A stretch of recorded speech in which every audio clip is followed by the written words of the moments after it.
کسی بھی تکلیف یا مصیبت پر بندہ یہ مدنی ذہن بنائے کہ اللہ عز و جل نے مجھے اس آزمائش میں مبتلا کیا ہے تو میں اس پر بے صبری کا مظاہرہ کر کے اجر و ثواب کیوں ضائع کروں، بلکہ میں اس کی رحمت کاملہ پر نظر رکھوں اور اس مصیبت یا پریشانی سے نجات کے لیے اس کی بارگاہ الہی میں التجا کروں۔ مایوسی کا تیسرا سبب دوسروں کی پرآسائش زندگی پہ نظر رکھنا ہے۔ جب بندہ کسی کو پرآسائش زندگی پہ غور و فکر کرتا ہے تو اسے اپنی زندگی پر سخت تشویش ہوتی ہے، یوں بندہ رحمت الہی سے مایوس ہو جاتا ہے۔ اس کا علاج یہ ہے کہ بندہ دوسروں پہ نظر رکھنے کی بجائے اپنی زندگی پہ غور و فکر کرے، رب عز و جل کا شکر ادا کرتے ہوئے قناعت اختیار کرے، یہ ذہن بنائے کہ جس رب عز و جل نے اسے پرعائشہ زندگی عطا فرمائی ہے یقیناً وہ مجھے بھی ویسی ہی زندگی عطا کرنے پہ قادر ہے، لیکن یہ اس کی مشیت ہے اور میں اس کی مشیت پر راضی ہوں۔ نیز بندہ اس بات پر بھی غور کرے کہ جو شخص دنیا میں جتنی بھی پرآسائش زندگی بسر کرے گا ہو سکتا ہے کل بروز قیامت اسے اتنا ہی سخت حساب و کتاب دینا پڑے، لہٰذا پرآسائش زندگی کی خواہش کرنے کی بجائے سادہ طرز زندگی اپنانے میں ہی عافیت ہے۔ مایوسی کا چوتھا سبب بری صحبت ہے۔ جب بندہ ایسے دنیا دار لوگوں کی صحبت اختیار کرتا ہے جو خود مایوسی کا شکار ہوتے ہیں تو ان کی صحبت کی وجہ سے یہ بھی مایوسی کا شکار ہو جاتا ہے۔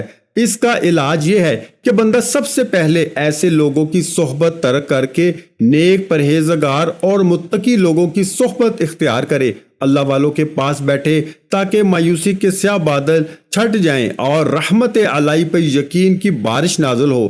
قرآن کریم میں ارشاد ہوا ہے اور تم اپنے رب کی رحمت سے نا امید نہ ہو، کیونکہ جو پریشانیاں دنیا میں آتی ہیں اس کی دو صورتیں ہوتی ہیں، یا تو وہ آزمائش ہوتی ہیں یا وہ عذاب۔ اگر ایسی مصیبت جو ہمیں اللہ رب العزت کے قریب کر دے تو آزمائش ہوتی ہے، اور جو مصیبت ہمیں اللہ رب العزت سے دور کر دے تو وہ عذاب ہوتی ہے۔ یعنی جس مصیبت کے آنے پر بندہ اللہ کو یاد کرے اور یقین مضبوط ہو، اللہ کی نافرمانی چھوڑ دے تو وہ آزمائش ہے، اور اگر وہ اللہ سے مایوس ہو جائے یا اللہ رب العزت کی نافرمانی کا ارادہ کرے تو اس سے جان لینا چاہیے کہ وہ عذاب ہے، اور آزمائش ایمان میں اضافے کا باعث ہے اور عذاب ایمان سے دوری کا باعث۔ اب آپ نے فیصلہ کرنا ہوگا کہ آپ اپنی مصیبت کو آزمائش بناتے ہیں یا اپنے لیے عذاب، مگر یہ یاد رکھیں کہ مصیبت کی دعا نہ کریں، ہاں اگر آ جائے تو اسے آزمائش بنائیں نہ کہ عذاب۔ آپ اللہ کے قریب ہونا چاہتے ہیں اور اللہ آپ کو اپنے قریب کرنا چاہتا ہے۔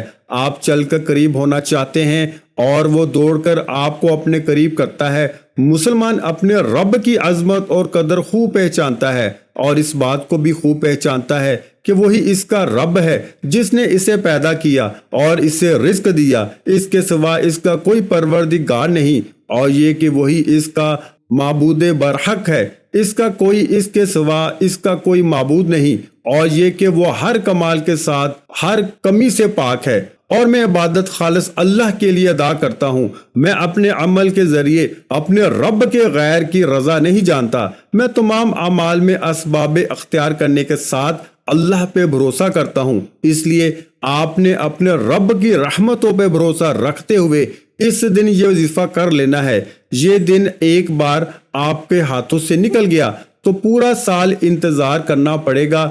وظیفہ شروع کرنے سے پہلے تمام بہن بھائیوں سے گزارش ہے کہ ہم نے درود پاک کی محفل کے سلسلے کا آغاز کیا ہوا ہے، جس میں روز کی بنیاد پر نماز عصر کے بعد درود پاک پڑھا جاتا ہے، جن میں بزرگوں کی کثیر تعداد ہوتی ہے جن کی دعاؤں میں بہت زیادہ اثر ہوتا ہے۔ اور ناظرین کرام، آپ جانتے ہیں کہ درود پاک پڑھ کر کی جانے والی دعائیں کبھی رد نہیں جاتی۔ اگر آپ بھی درود پاک کی برکت سے ہونے والی دعاؤں میں اگر آپ بھی اپنا نام شامل کروانا چاہتے ہیں تو چینل کو سبسکرائب کرنا لازمی ہے، اور ویڈیو کو لائک کر کے کمنٹ سیکشن میں اپنا نام اور جس مقصد کے لیے دعا کروانی ہے وہ مقصد ضرور لکھیں، تاکہ جو ایک سلسلہ ہے ہمارا جو قافلہ ہے اس کا حصہ آپ بھی بن جائیں، تاکہ ہمارے جو بتائے وظائف ہیں وہ آپ تک پہنچ سکیں اور آپ بھی زندگی کو آسان بنا سکیں۔ اور بہت سے بھائیوں اور بہنوں کے جو دعا میں شامل ہونے کے لیے چینل کو سبسکرائب کر کے ہمیں کمنٹس کرتے ہیں اور اپنے مسائل بیان کرتے ہیں،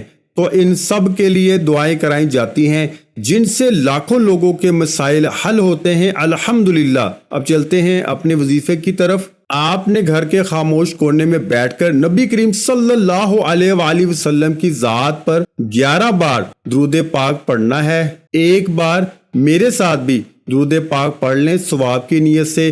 اللہم صلی علی محمد وعلی آل محمد کما صلیت علی ابراہیم وعلی آل ابراہیم انک حمید مجید۔ اللہم بارک علی محمد وعلی آل محمد کما بارکت علی ابراہیم وعلی آل ابراہیم انک حمید مجید۔ درود پاک پڑھتے ہی سب سے پہلے اپنے مقصد کی نیت کیجئے۔ آپ کو گھر چاہیے، گاڑی چاہیے، دولت، جو کچھ بھی چاہیے، اپنے مقصد کی نیت کرنے کے بعد ہاتھ کی انگلیوں پر 11 بار تیسرا کلمہ پڑھنا ہے، سبحان اللہ والحمد للہ ولا الہ الا اللہ واللہ اکبر ولا حول ولا قوت الا باللہ العلی العظیم۔ تیسرا کلمہ پڑھنا ہے، ہر کسی کو آتا ہے۔